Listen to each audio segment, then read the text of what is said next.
So, yesterday we studied about directive principles of state policy. Now we will study more about them. What do the directive principles contain? Directive principles के अंदर होता क्या है? The chapter on directive principles lists mainly three things. तीन ही चीजें होती हैं इसके अंदर. The goals and the objectives that we as a society should adopt. Goals और objectives जो कि हम as a society हमें adopt करनी चाहिए. Then second is certain rights that individuals should enjoy apart from the fundamental rights. So दूसरी चीज है rights जो individual rights हमें मिलते हैं जो fundamental rights से बिल्कुल differ हैं उन्हें हमें enjoy करना चाहिए. Then third, certain policies that the government should adopt. और दूसरा last है जो certain कुछ policies जो government को भी adopt करनी चाहिए. अब हमें इसके बारे में और idea हम detail में पढ़ेंगे अभी. You may get some idea of the vision of makers of our constitution by looking at some of the directive principles shown below. अब आपको अच्छे से vision मिलेगा, एक अच्छे से idea मिलेगा जो directive principles हमारे constitution makers ने बनाए हैं, ठीक है? The government from time to time try to give effect to some directive principles of state policy. अब गवर्नमेंट जो है वो टाइमली क्या करती है, डायरेक्टिव प्रिंसिपल्स को थोड़ा इम्पोर्टेंस देती है, ठीक है, कोशिश करती है इसको इम्प्लीमेंट करने की. They passed several zamindari abolition bills, nationalized banks, enacted numerous factory laws, fixed minimum wages, cottage and small industries were promoted, and provisions for reservation for the uplift of the scheduled caste and scheduled tribes were made.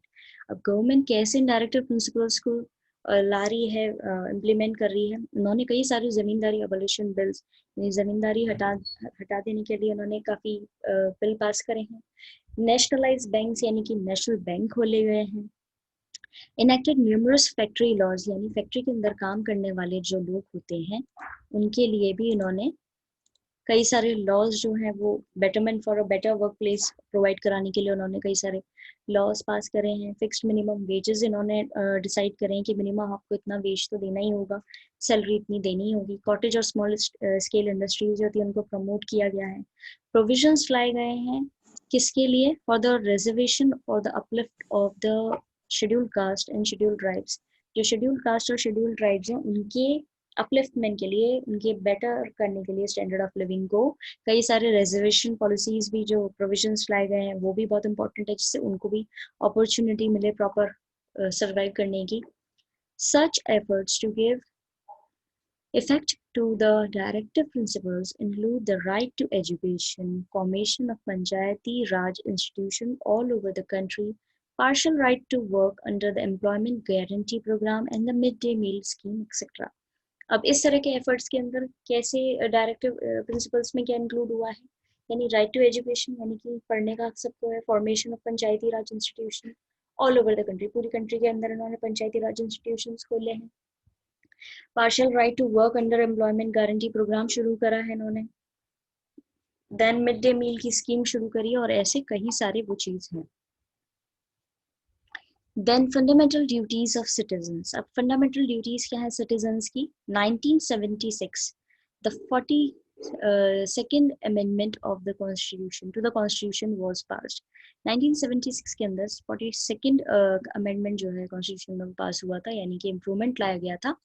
Among other things, this amendment inserted a list of fundamental duties of citizen. इसके बाकी चीजों के अलावा इसके अंदर क्या हुआ था, अमेंडमेंट हुआ था, इंसर्ट किया गया था, इसके अंदर फंडामेंटल ड्यूटीज जो है वो ऐड करी गई थी, ठीक है. In all 10 duties were enumerated. 10 duties इसके अंदर डाली गई थी. However, the Constitution does not say anything about enforcing these duties. लेकिन Constitution के अंदर ये ऐड तो कर दी गई duties, लेकिन ये कभी कहीं पे भी मेंशन नहीं किया गया कि इनको forcefully या lawfully कोई enforce कराएगा इन duties को, ठीक है. As citizens, we must abide by the Constitution, defend our country, promote harmony among all citizens, protect the environment. और citizens के तौर पे हम अबाइड है यानी कि हम बाउंडेड हैं कॉन्स्टिट्यूशन से कि हमें हमारी कंट्री को डिफेंड करना है, हमें प्रमोट करनी है harmony among all the citizen यानी भाईचारे की भावना रखनी है, प्रोटेक्ट करना है हमारे एनवायरनमेंट को, ठीक है. हाउएवर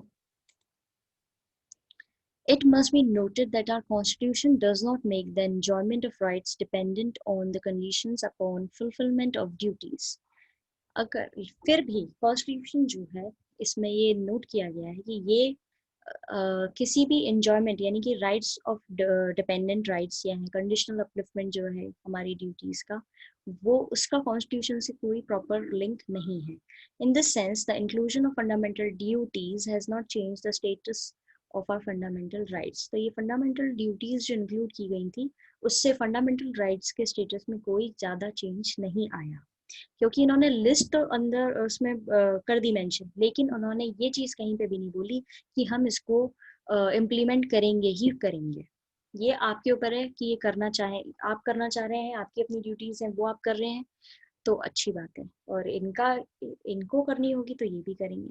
प्रॉपर कोई वो नहीं है डिक्लेरेशन कि हम करेंगे ही.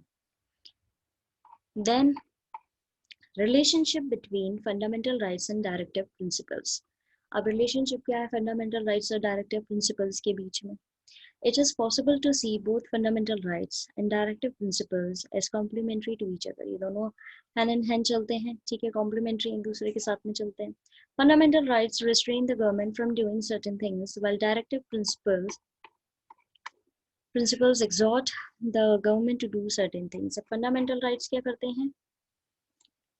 गवर्नमेंट को रोकते हैं, restrain the government from doing certain things, कुछ चीज़ें करने से रोकते हैं. और जबकि डायरेक्टिव प्रिंसिपल जो हैं वो क्या करते हैं? Exhort the government to do things, to do certain things. Exhort यानी कि ये बोलते हैं डायरेक्टिव प्रिंसिपल्स कि आपको ये चीज़ें करनी चाहिए, ये गवर्नमेंट को सजेस्ट कर रहे हैं, और वो क्या कर रहे हैं? वो रोक रहे हैं. Fundamental rights mainly protect the rights of individuals, while directive principles ensure that the well-being of the entire society. Fundamental rights जो है वो protect करते हैं individual के rights को, यानी किसी एक citizen proper एक individual के rights को, और directive principle पूरी society के rights या पूरे society के well-being को लेकर के चलते हैं, यानी सबकी भलाई को लेकर चलते हैं. However, at times when government intends to implement directive principles of state policy, it can come in conflict with the fundamental rights of the citizen. अब क्या होता है, कई बार जैसे गवर्नमेंट कोशिश भी करती है डायरेक्टिव प्रिंसिपल्स की पॉलिसी को फॉलो करने के लिए कि भाई पूरी सोसाइटी का फायदा हो, तो वो किसके कॉन्फ्लिक्ट, इनका कॉन्फ्लिक्ट किससे हो जाता है? ये फंडामेंटल राइट्स ऑफ सिटीजन जो है उनसे, इनका इंडिविजुअल जो बिहेवियर है या इंडिविजुअल के राइट्स के लिए जो चीज बनाई गई है यानी फंडामेंटल राइट्स, उससे इनका कॉन्फ्लिक्ट हो जाता है, ये उसके अगेंस्ट में आ जाते हैं एक दूसरे के. This problem arose when the government sought to pass laws to abolish zamindari system. ये प्रॉब्लम उठी थी जब गवर्नमेंट ने कोशिश करी थी जमींदारी सिस्टम को अबॉलिश करने की. These measures were opposed on the ground that they violated right to property. अब फंडामेंटल राइट्स के अंदर मेंशन है कि आप प्रॉपर्टी कहीं पे भी कितनी भी खरीद सकते हैं, ठीक है, लेकिन जब इन्होंने जमींदारी सिस्टम को अबॉलिश करने की कोशिश करी, तब फंडामेंटल राइट्स और डायरेक्टिव प्रिंसिपल जो है वो एक दूसरे के सामने आ गए थे, कि उन्होंने साफ ये चीज बोल दी कि आप वायलेट कर रहे हैं राइट टू प्रॉपर्टी को. However, keeping in mind the societal needs that are greater than the individual interest, the government amended the constitution to give effect to the directive principles of the state policy. लेकिन यहाँ पर क्या हुआ था, importance दी गई कि पूरी societal needs जो है वो ज़्यादा बड़ी होती हैं बजाय किसी इंडिविजुअल इंटरेस्ट के. तो वहाँ पे गवर्नमेंट ने कॉन्स्टिट्यूशन के अंदर एक अमेंडमेंट किया और डायरेक्टिव प्रिंसिपल जो है स्टेट पॉलिसी के, उस पर उसका इफेक्ट आया. This led to a long legal battle. और इससे क्या हुआ, एक लंबी लीगल लड़ाई शुरू हो गई. The executive and the judiciary took different position. अब जो यहाँ पे 3 वर्किंग बॉडीज होती हैं, उनमें से 2 जो हैं उन्होंने वो डिफरेंट पोजीशंस में आ गई थी, ठीक है. The government claimed that rights can be abridged for giving effect to directive principle. और गवर्नमेंट जो है वो क्या क्लेम करी थी कि एक abridged यानी कि एक इनके बीच में सॉल्व करवा सकते हैं इनकी प्रॉब्लम को, हम एक ब्रिज जो गैप है वो फिल कर सकते हैं. कैसे? डायरेक्टिव प्रिंसिपल से. This argument assumed that the rights were a hindrance to welfare of the people. अब ये argument जो है उससे क्या शुरू हो गई लड़ाई, राइट्स जो हैं कि आपके राइट्स जो हैं वो क्या किसी एक लोगों की भलाई को लेकर के वो उसके अगेंस्ट में जा रहे हैं, क्योंकि डायरेक्टिव प्रिंसिपल्स क्या चलते हैं, पूरी सोसाइटल नीड्स को लेकर के चलते हैं, और फंडामेंटल राइट्स जो है वो सिर्फ एक पर्टिकुलर सिटीजन के लेकर के हैं, और नीड्स किसकी ज़्यादा मानी जाएंगी, पूरी सोसाइटल नीड्स ज़्यादा मानी जाएंगी। तो इससे क्या एक आर्ग्यूमेंट शुरू हो गया था कि सोसाइटल वेलफेयर के बीच में आ रहे हैं ये राइट्स, हिंड्रेंस है ये एक। On the other hand, the court held the view that fundamental rights were so important and sacred that they cannot be limited even for purpose of implementing directive principles. लेकिन दूसरी तरफ court ने क्या अपना view point रखा कि fundamental rights जो है वो इतने इम्पोर्टेंट है और इतने सेक्रेड यानी इतने पवित्र हैं, इतने होली हैं कि उनको आप लिमिट नहीं कर सकते जस्ट बिकॉज आपको इम्प्लीमेंट करनी है डायरेक्टिव प्रिंसिपल्स। समझ में आया बच्चों? Yes ma'am. Okay, then we have right to property. अब ये राइट टू प्रॉपर्टी जो है वो क्या चीज़ है वो हम जानेंगे। Behind the controversy about the relationship between rights and directive principles, there was one important reason.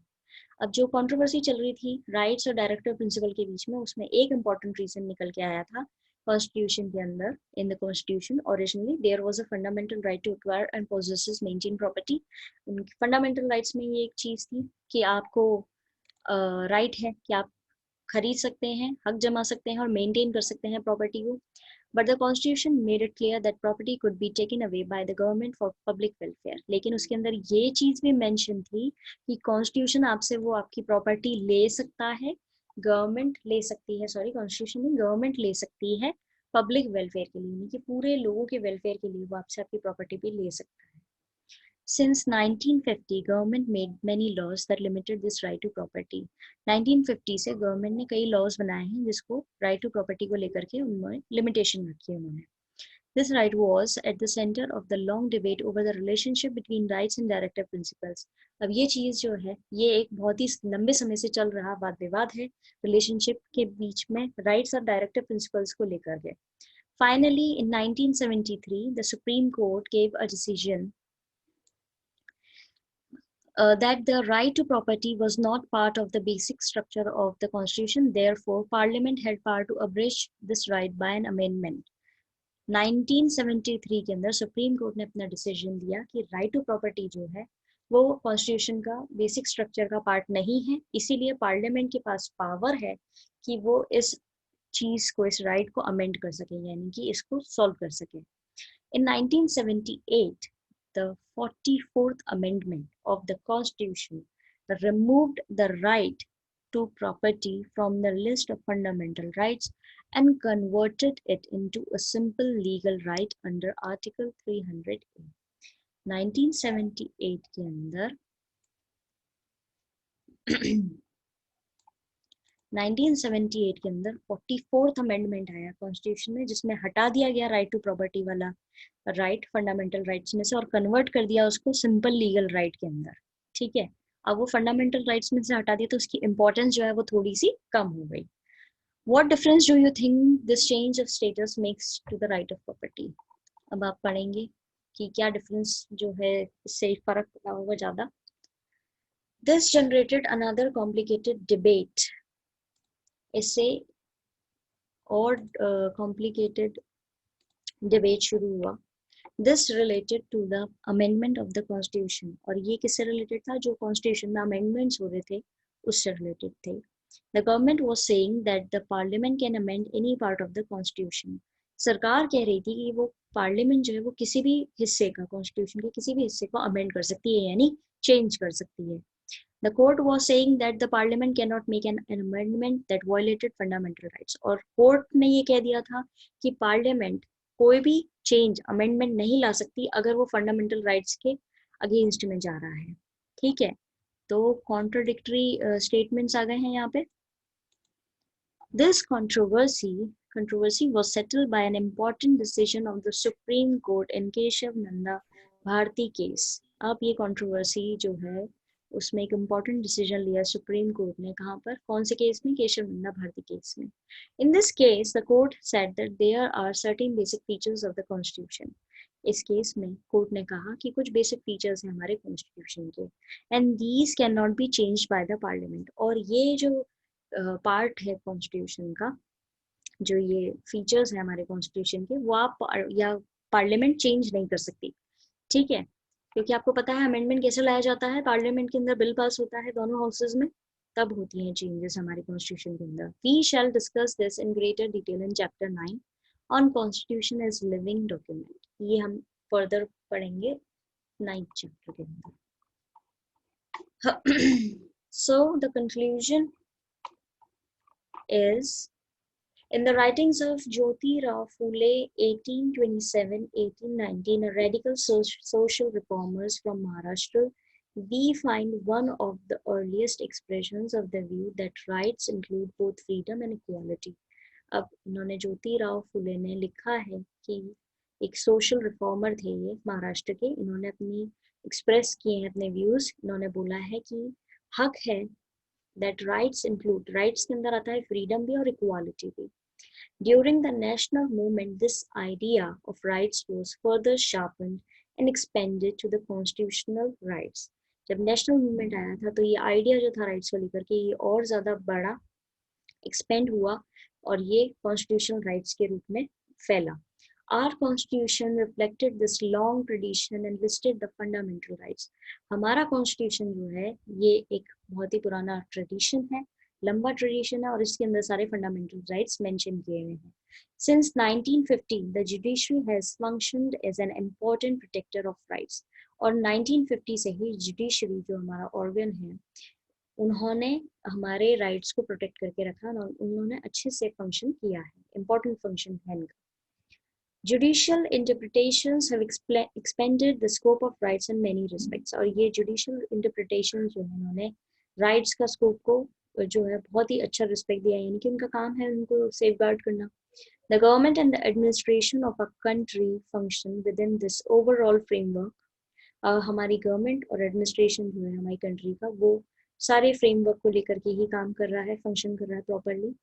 Rights enforce limitations on functioning of the government. अब ये जो हक हमें मिले हुए हैं, इससे क्या होता है, हमारे गवर्नमेंट के काम करने के तरीकों पर लिमिटेशन लगती है और हमें पक्का होता है ensure democratic governance of the country. और हमें यही लिमिटेशंस जो है, ये राइट्स जो लगे हुए हैं, इससे ही हमें एक एनवायरनमेंट मिलता है डेमोक्रेटिक गवर्नेंस का, यानी कि गवर्नमेंट जो काम कर रही है वो डेमोक्रेटिक तरीके से कर रही है. So we completed this chapter now. If you have any problems, you can ask regarding this chapter. Neelam Meena, okay, you raised your hand. Kindly write your query in that chat option, or you can speak up.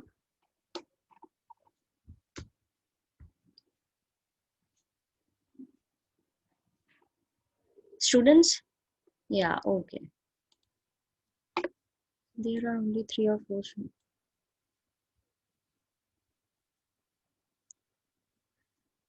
Okay. इसमें क्या है, directive principle, इनके goals क्या होते हैं, welfare, लोगों का welfare, किस तरीके से सोशल, इकोनॉमिक और पॉलिटिकल जस्टिस मिले उनको. Then raising the standard of the living, equitable distribution of the resources. I think I have told you this about equity and equality. दोनों में डिफरेंस ये होता है, इक्विटेबल डिस्ट्रीब्यूशन यानी कि रिसोर्सेज उसी तरीके से डिस्ट्रीब्यूट किए जाएं जिसको जितनी जरूरत हो उसको उतना ही मिले. इक्वली क्या होता है, सबको बराबर देना. और इक्विटेबल या इक्विटी का मतलब होता है जिसको जितनी नीड हो उसको उतना देना. ठीक है. Then we have promotion of international peace. यहाँ पर इनका गोल, डायरेक्टिव प्रिंसिपल्स का ये होता है कि ऑल ओवर वर्ल्ड के हिसाब से ये पीस को प्रमोट करें.